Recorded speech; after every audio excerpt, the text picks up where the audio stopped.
Hi everybody, this is Emily Torty from Shirefolk Farm in Shenandoah Permaculture, and at Shirefolk we raise a lot of holiday turkeys, and this time of year I'm constantly answering questions about how to prepare a turkey the best way, and in our opinion that is a brine. So I'm going to make a little video today to talk about how to do a really good, really easy turkey brine. So first I'm going to talk about why we brine, how it works, what it is, what it does, and then a little how-to with a quick recipe. So here we go. So people always ask me why we think it's so important to brine a turkey. And first and foremost, most people come to a pasture-raised turkey having only eaten store-bought turkeys before. And all of those store-bought turkeys will have some sort of brine on them. And when we talk about a brine, we just mean a salt and a sugar solution. At its very most basic, it's a saltwater solution, but typically it's salt and water and spices. And so commercial turkeys have anywhere from a 4 to a 15% concentration of brine, typically. I just did some Googling and those were the most common percentages I found, 4, 8, and 15, and then there were a few in between there. But on those ingredients, when you look at a turkey in the store, you'll see turkey broth, salt, sugar, spices, and then also like some potassium stabilizers kind of stuff. And typically that is just, that's to make the turkey taste good and moist and to keep it tasting fresh while it's sitting on the shelf. So when you've eaten that kind of turkey before, you're going to come into turkey kind of expecting something at least vaguely similar. So part of what we're doing is sort of replicating what happens to a store-bought turkey, but it's really less about that and about the fact that we're trying to do the same thing that they're trying to do. We're trying to keep our turkeys really moist and delicious. And so one of the things that a brine does is it breaks down, the salt and the sugar get into the turkey and they actually break down the proteins a little bit, so it makes it more tender, which is really nice. And then since you're basically giving it a long bath in, spices and salt and sugar, I mean, you're not really going to go wrong with that, right? Like that's going to add flavor to your bird. So two reasons that we talk about brining a lot when we talk about any poultry. If you think about the way different meats are constructed, so poultry is in general, with maybe the exception of duck, poultry is in general pretty lean. When you look at poultry muscle, it's like muscle fiber, muscle fiber, muscle fiber. Whereas when you look at, say, a marbled steak, it's, those beef fibers with a lot of fat flowing in between. So when you cook a steak, you have all that fat that's melting as the heat comes up, and that's keeping the meat really moist. Whereas with poultry, you don't have all that fat mixed in there, and so it has a tendency to dry out. And then when you layer that with the fact that when we're cooking poultry, we're often cooking at a longer time, so we have longer in the heat, there's just more potential for your bird to dry out. So we always recommend brining because it really makes cooking your poultry foolproof. And especially on Thanksgiving, it's such a nice thing to just have this surefire method where you're not going to have like a Griswold family moment when you go to cut into your turkey the first time and carve it. All right, let's talk about methods. So essentially when we're brining any kind of meat, we are mixing up the brine, pouring it over the meat in some kind of vessel, and we'll talk about vessel options in a minute, and then we let it sit for a while. So first of all, brine concentrations. So you'll read a lot of different opinions on this. I suggest a half of a cup of sugar and a half of a cup of salt to 1 gallon of water. And it may take several gallons to cover your meat, especially if you're doing a turkey. Usually we can get this done in 1 gallon for a chicken. For a turkey, I would say plan on 2 to 3 gallons of brine, but I recommend just a half cup and a half of a cup. And you can use brown sugar, you can use white sugar, you can use most different kinds of salt. I don't break out the fancy sea salt for this, I use just kosher salt. But a lot of people will recommend a cup of each. I find that to be too salty in the end product because I like to soak my birds for a long time. If you're going to do a shorter soak, you could do as short as like 6 hours. Then I would go ahead and do the saltier version because you want more of that salt to get in that time. If you're going to soak it for a longer time, which we usually do, go ahead and do just the 1/2 cup per gallon. And you can play around with that and see where your taste preferences lie also.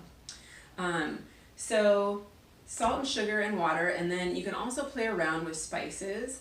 So you can do fruits, you can do oranges, lemons, apples. A lot of people will pour apple cider into their brine even for holiday turkeys. Cinnamon, allspice, cloves, nutmeg, they're all kinds of sweet spices people like to use. In the savory side, you can do parsley, sage, rosemary, and thyme. You can also add veg, you can add onions or garlic, and I will give you our specific recipe in just a minute when we actually brine the turkey. But those are all options, and basically you just toss that stuff into the brine and stir it up, and then you add your turkey and let it sit, and all those things will help impart flavor. But at the opposite end, you can just do salt and water alone, and that is also considered brining. I like the flavor of the sugar. I don't find that the meat tastes sweet at all. It just tastes very nice, very succulent. So again, 1/2 cup to a gallon, and then submerge your meat in that and let it sit. And then at the end of that, basically, however long you've decided to soak, you take the meat out, you rinse it off really well in fresh water, you pat it dry, then you bring it up to room temperature before you cook it. And I will make a little roasting video when we are done brining this turkey. Okay, so first things first, you want to rinse your turkey really well. You don't need to dry it off because it's about to get wet again, but rinse it really well with fresh water and then put it in your pot. Pretty basic. This is sticking out just a tiny bit. I'm not worried about that. I can just kind of smush it down.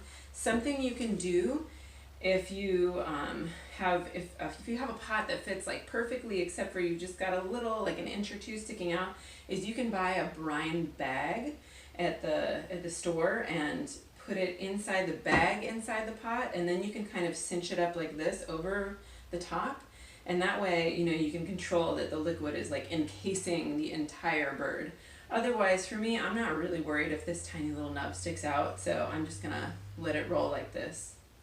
For reference, this is a 16.3, I think, pound bird, and I believe this is a 3-gallon stock pot, I think. And I'm gonna make 2 gallons of brine to put over this bird, and we'll see where that gets us. I might have to make another 1/2 gallon. So here's my big cheat. I know that I'm gonna make 2 gallons of brine, and sometimes the hardest part is just getting the salt and the sugar into the water to like actually get it stirred up and get it to dissolve all the way. The easiest way to do this is in a blender. So I know I'm gonna make 2 gallons of brine. So I'm gonna add all of that salt and sugar for the brine into the blender.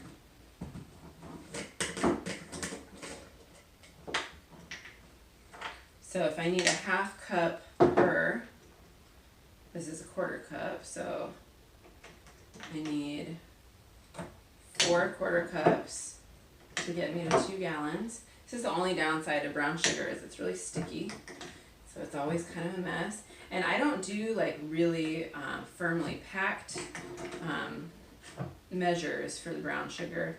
And honestly, I'm not that worried about precision. This is all getting very diluted, so just, you know, do what you do and don't worry too much about it.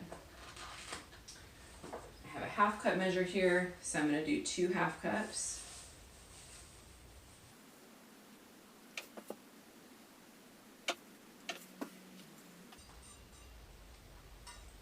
All right, I'm going to go take this into the kitchen. I'm going to add, I'm going to fill it with water, warm water, because that'll make it dissolve faster. And I'm going to just blend it up for a minute or two, and then I'll pour that over, and then I'll use cold water to dilute it the rest of the way. So this is 8 cups. So this is a nice cheat because I know this is a 1/2 gallon at the 8 cup mark.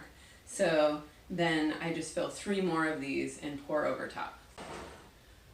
Okay, I'm going to go ahead and pour this over it. And so that's all the sugar and salt that I need. And so I can just go ahead and add the rest of the water now.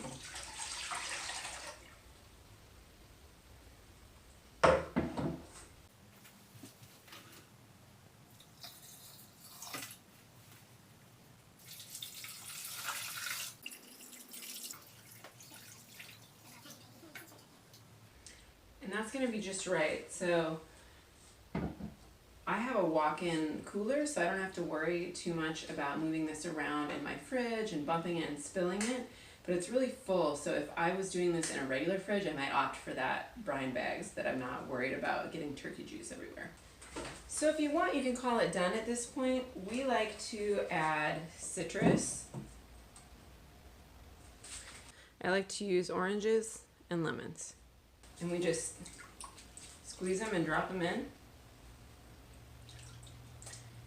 And I don't have exact amounts for you. You can add as much as you want or as little as you want. I think that I have 3 oranges and 4 lemons here.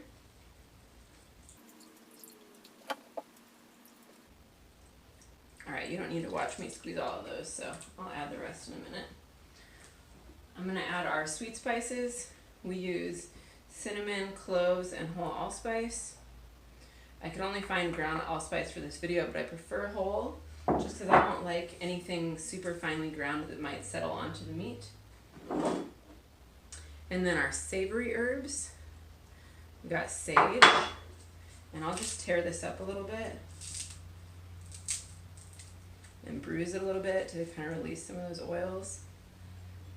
And thyme, do the same thing.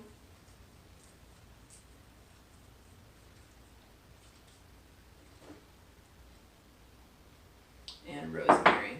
I would use more rosemary if I had it, but I just don't have very much right now.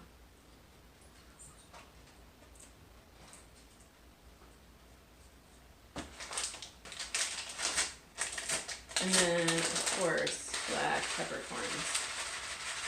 Probably use about a teaspoon of those. And then I'll get a big spoon and stir that really gently around and call it good. So here's what we're working with. I'm just gonna kind of coax this down in. I may or may not move this to a bigger vessel. If you're working with limited space, a really nice thing you can do is do this whole thing inside a cooler and top it off with ice, and then you don't have to worry about taking up space in your fridge. So I'm just kind of jostling this a little bit. Again, like I said, I'm super full, so I'm gonna be really careful. Maybe put that down in the cavity if I feel fancy.